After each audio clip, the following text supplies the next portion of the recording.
Salam saudara-saudara yang diberkati oleh Tuhan Yesus Kristus. Salam jumpa dalam kasih Kristus. Bersama saya Pendeta Mel Atok. Saya ada di Bukit Zaitun, di lokasi di mana Tuhan Yesus terangkat ke sorga. Dalam catatan Kisah Para Rasul pasal 1 ayat 6 sampai ayatnya yang ke-11. Dan kalau Anda bercerita, Anda memperhatikan cerita itu di dalam teks Kisah pasal 1 ayat 6 sampai 11, murid-murid meminta supaya Tuhan Yesus memberitahukan waktu kapan Israel akan dibebaskan.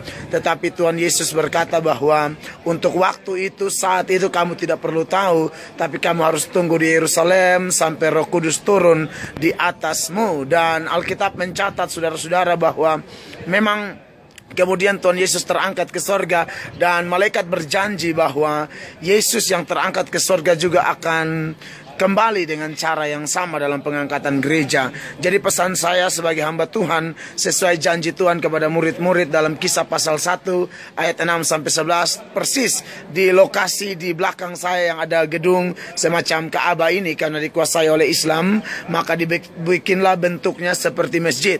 Di dalam terlalu banyak orang, jadi saya tidak bisa mengambil video persis di kaki Yesus terangkat ke sorga. Tapi ini lokasi yang persis di mana Yesus naik ke sorga. Dan pesan Yesus naik ke sorga ialah supaya murid-murid tunggu Roh Kudus turun. Dan kalau Roh Kudus turun, saya percaya bahwa orang yang hidupnya jauh diubahkan oleh Allah, dan kalau Roh Kudus ada di dalam dia adalah orang-orang yang pasti mengambil bagian dalam pengangkatan gereja, di mana Yesus akan turun di tempat yang sama, saudara-saudara. Dan pastikan bahwa Anda dan saya ada dalam pengangkatan gereja. Siapkah saudara? Kalau Anda siap, jawabannya cuma sederhana: terima Tuhan Yesus, maka Anda dimeteraikan dengan Roh Kudus seturut Efesus pasal 1 ayat 13. Saya Pendeta Mel Atok dari Bukit Zaitun, kiranya menjadi berkat bagi Anda semua. Sampai jumpa dalam video-video yang lain.